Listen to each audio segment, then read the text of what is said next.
Hi guys, welcome to YCC Yojith crick chat. నేను మీ సాయి. ఒక్కసారి మనం మ్యాచ్ 4 రాజస్థాన్ వర్సెస్ లక్నో, ఒక్కసారి మ్యాచ్ గురించి ఒక ఓవర్వ్యూ చూద్దాం ఎలా జరిగింది ఏంటి అని. And Rajasthan won the toss and they chose to bat first. Good toss to win అనుకుంటున్నాను నేనైతే. అండ్ యశస్వి జైస్వాల్ అండ్ బట్లరే ఓపెన్ చేశారు. Jaiswal started really well. Jaiswal చాలా మంచి స్టార్ట్స్తో ఒక బౌండరీతో 6తో స్టార్ట్ చేశాడు. First over was bowled by Mohsin Khan వేశాడు. And Mohsin Khan bowled first over well. Second over నుంచి వాళ్ళు స్టార్ట్ చేశారు.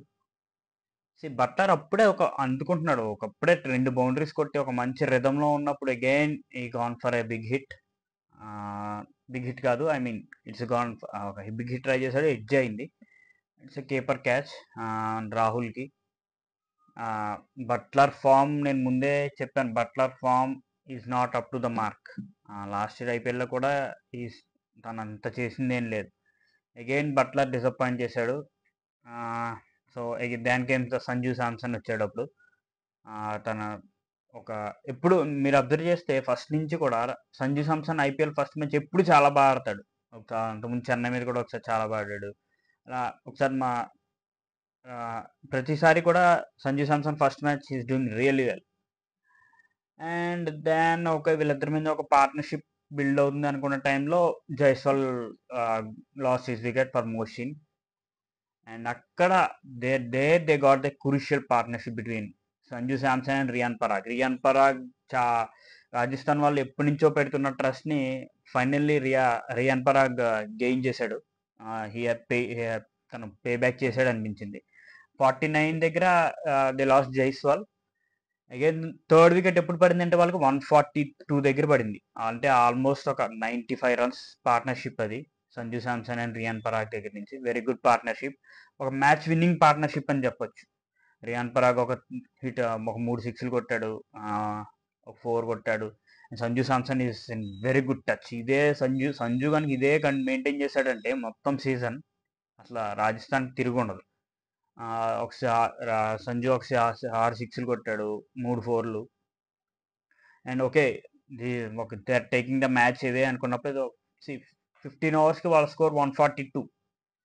సో డెఫినెట్గా వీళ్ళు 200 క్రాస్ చేస్తారు అన్న టైంలో దే లాస్ట్ రియాన్ పరాగ్ ఒక బిగ్ హిట్ ట్రై చేశాడు. నవీన్ హుల్ చాలా బాగా బౌలింగ్ చేశాడు స్టార్టింగ్లో. They lost Riyan Parag for Naveen హుల్, Deepak Hooda catch. And next day మళ్ళీ ఇంకో వికెట్ పడిపోయింది వెంటనే ఫర్ హిట్మైర్ కీపర్ క్యాచ్ అది.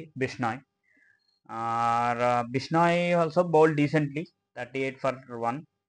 అండ్ కృణాల్ పాండ్యా, వీళ్ళ లక్నో ఇంకో spinner Krunal Pandya bowled very economical, 4 overs 19 for 0. Wicket అయితే పడలేదు, కానీ మీరు ఎప్పుడైతే అలా ఒక బౌలర్ చాలా ఎకనామికల్గా ఉన్నాడో అది మిగతా బౌలర్స్కి రివార్డ్ అవుద్ది. ఎందుకంటే ఈ బౌలర్ని మనం ఆడలేకపోతున్నాం అనుకున్నప్పుడు వాళ్ళు డిఫెన్స్ ఆడేస్తారు, రిస్క్ తీసుకోరు. సో అది నెక్స్ట్ వచ్చే బౌలర్స్ మీద ఒక రిస్క్ తీసుకోవడానికి ట్రై చేస్తారు, they will get a wicket. So డెఫినెట్గా మనం కృణాల్ పాండ్యా బౌలింగ్కి క్రెడిట్ ఇవ్వాలి.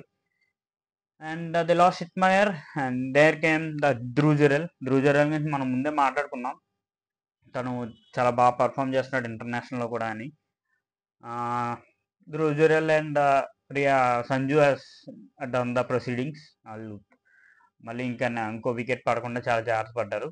అండ్ వాళ్ళిద్దరి మధ్య ఒక 43 రన్స్ పార్ట్నర్షిప్ వచ్చింది, వెరీ గుడ్ పార్ట్నర్షిప్. అండ్ వాళ్ళకి ఫైనల్గా 193 బోర్డు మీద పెట్టారు.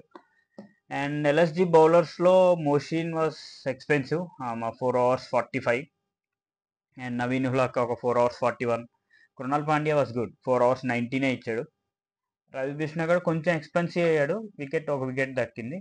ఎస్టాకూర్ ఎందుకు వాళ్ళు ప్రిఫర్ చేశారో నాకు అర్థం కాలేదు. ఎస్టాకూర్ was banged everywhere, 3 overs 43. This is too much అసలు. ఆయుష్ బోధని ఒక ఓవర్ వేశాడు, ఈ గాట్ ఫర్ 6 runs. నాకు ఫస్ట్ అర్థం కాల రాజస్థాన్లో వాళ్ళు ఇంకొక ఫారెన్ ప్లేయర్ని పెట్టే ఛాన్స్ ఉంది వాళ్ళకి బ్యాటింగ్లోనే. ఎందుకు వీళ్ళు పెట్టలేదు నాకు అర్థం కాలేదు. వీళ్ళు 3 foreigners తోనే వెళ్ళారు, Buttler, Hetmyer and Boult. So వీళ్ళు అంటే నాకు మేబీ నాండ్రే బర్గర్ని కూడా ఆడిస్తారా, ఇంపాక్ట్ ప్లేయర్ కి నాండ్రే బర్గర్ని తీసుకొస్తారేమో అనుకున్నాను. Yes, they have done that. They have played both Boult and Nandre Burger. వాళ్ళిద్దరిలో ఒకరినే ఆడిస్తారని నేను ఎక్స్పెక్ట్ చేశాను, బట్ వాళ్ళు ఇద్దరిని ఆడించారు. అండ్ ఓకే, నాండ్రే బర్గర్ బాగానే బౌల్డ్ వెల్. అండ్ వీళ్ళ టార్గెట్ వచ్చేసి 194తో దిగారు. First they last. బోల్ట్ ఒక మంచి 4 కొట్టాడు.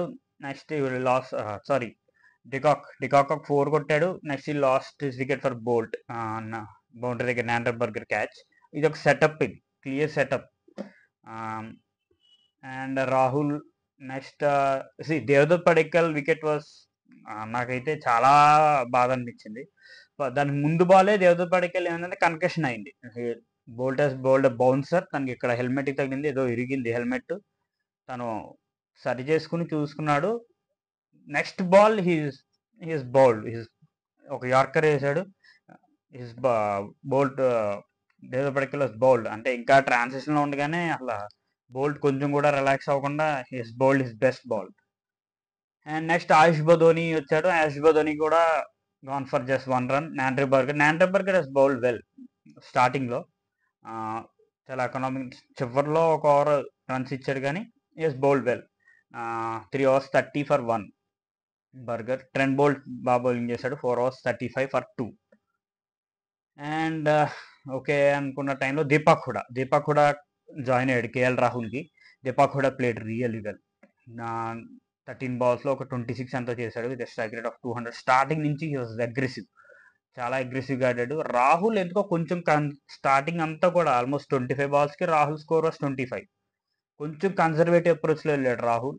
అంటే తన చుట్టూ మిగతా వాళ్ళు ఆడాలి అనే ప్లాన్ ఏమో. అసలు ప్లాన్ అయితే అది కరెక్ట్గా వర్కౌట్ అయితే చాలా బాగుండేది, ఎందుకంటే రాహుల్ స్టాండ్ ఇస్తాడు. డికాక్, పడెక్కల్, బదోని వీళ్ళందరూ కూడా బిగ్ హిట్టింగ్ చేయొచ్చు, పురాన్, స్టోయినిస్. బట్ వాళ్ళు ఫెయిల్ అవడం వల్ల అండ్ ఆస్కింగ్ రేట్ పెరుగుతూ వచ్చింది. అండ్ రాహుల్ కూడా కొంచెం స్లో అయ్యాడు అనిపించింది నాకు. అండ్ దే లాస్ట్ దీపక్ కూడా చహల్. యజువేంద్ర చహల్ కూడా బౌల్డ్ వెల్. అప్పుడు వచ్చాడు నిక్లస్ పూరన్. బట్ అప్పటికే I felt it's a bit too late. Asking rate చాలా ఎక్కువ అయిపోయింది ఆస్కింగ్ రేట్. నిక్లస్ పూరన్ ఒక స్టార్టింగ్లో అంత అగ్రెసివ్ స్టార్ట్ చేయలేదు, కానీ అప్పుడు రాహుల్ రేస్ చేశాడు టెంపోని. Rahul played some good shots. And తర్వాత they lost Rahul for 16 overs. 16 oversకి వాళ్ళ score 145 for 5. And they lost Rahul out అయిపోయాడు. అండ్ అప్పటికే ఇంకా అప్పటికే ట్రై చేస్తూనే ఉన్నాడు నిక్లస్ పూరన్ వీలైనంత వరకు. But they bowled really well. వాళ్ళు చాలా బాగా బౌలింగ్ చేశారని చెప్పాలి రాజస్థాన్ బౌలర్స్. అండ్ చివరిలో ఇంకా it's not possible, out of their hands. చివరిలో కుర్నల్ పాండ్యా వచ్చాడు, తను కూడా ఏదో పెద్దగా ఆడలేదు. అండ్ రాజస్థాన్ బౌలర్స్ చాలా బాగా చేశారని చెప్పాలి. Trent Boult 35 for 2. అండ్ మిగతా వాళ్ళందరూ కూడా ఒక వికెట్ తీసుకున్నారు. And it's a good match. And ఈ మ్యాచ్లో మనం మాట్లాడుకోవాల్సింది ఏంటంటే, రాజస్థాన్కి ఒక పాజిటివ్ ఏంటంటే బోల్ట్ అండ్ బర్గర్ కాంబినేషన్ అనేది వాళ్ళకి వర్కౌట్ అయ్యేలానే ఉంది ముందు. It's a very good sign for them. And Sanju Samson and Riyan Parag కూడా ఒక మంచి టచ్లో ఉన్నాడు. అది డెఫినెట్గా వాళ్ళకి మంచి ప్లస్. ఒక్కసారి బట్లర్ కనుక రాజస్థాన్కి ఫామ్లోకి వచ్చాడంటే nothing can stop them. Buttler and Hetmyer కూడా కొంచెం టచ్లోకి వస్తే, జైస్వాల్ ఎలాగా ఆడతాడు. జైస్వాల్ ఎప్పుడు కూడా కొంచెం రిస్క్ టేకింగ్ గేమ్ ఆడతాడు. అది ఒక్కోసారి ఒక 80% టైమ్స్ పే ఆఫ్ అవుద్ది, కొన్నిసార్లు ఇది ఫెయిల్ అవుద్ది. రిస్క్ టేకింగ్ అనేది మనం అది చెప్పలేం, అది ఎప్పుడైనా ఏదైనా జరగవచ్చు. బట్ ఒకసారి పే ఆఫ్ అయితే యూ విల్ గెట్ హండ్రెడ్స్. అలాగే జైస్వాల్ ఆడాడు 12 balls 25, he's done very good. And ఇది వీళ్ళ రాజస్థాన్కి పాజిటివ్స్. అండ్ రాజస్థాన్ నెగిటివ్స్ వచ్చేసి బట్లర్ ఒకసారి he should get his form back. And లక్నోకి కొన్ని పాజిటివ్స్ అంటే Nicholas Pooran form. And KL Rahul బాగా ఆడుతున్నాడు, కానీ ఒక వన్ డే స్టైల్లో ఆడుతున్నాడు అనిపించింది నాకైతే. Definitely okay. తన చుట్టూ మిగతా వాళ్ళు ఆడాలనేది ప్లాన్ కరెక్టే. కానీ యూ షుడ్ వర్కౌట్. అండ్ ఒకసారి వాళ్ళ బౌలర్స్ చూస్తే లక్నో బౌలర్స్‌లో ముషిన్ వాజ్ ఎక్స్‌పెన్సివ్. స్టార్టింగ్‌లో బా ఏసినా afterwards he was very expensive. And Yash Thakur was very expensive. Almost 15 runs per over ఇచ్చాడు. 3 ఓవర్స్ 43 అంటే it's bad on any day. And Krunal Pandya bowled well. And they should take care. కొంచెం వాళ్ళు అడ్జస్ట్మెంట్స్ చేసుకొని రవి బిష్నాయ్‌నే బిష్నాయ్‌ని తీసుకురావాల్సింది ముందు. ముందు వాళ్ళు ఎందుకు కృణాల్ పాండ్యాని తీసుకొచ్చారు బౌలింగ్‌కి. బిష్నాయ్‌ని తీసుకొచ్చుంటే ఇట్ హావ్ బీన్ కొంచెం డిఫరెంట్‌గా ఉండేదేమో. And overall it's a good match. అంటే నెయిల్ బైటర్ ఏం కాదు. ఓకే. గుడ్ మ్యాచ్ చూసాం. అండ్ నెక్స్ట్ మ్యాచ్ చూద్దాం. GT versus MI. It's a very interesting game. అటు హార్దిక్ పాండ్యా, ఇటు శుభ్మన్ గిల్. అసలు అది కూడా అహ్మదాబాద్లో వాళ్ళు. It's a very good interesting game. Thank you. And please do like, share and subscribe. నా కంటెంట్ నచ్చినట్టయితే ప్లీజ్. Thank you.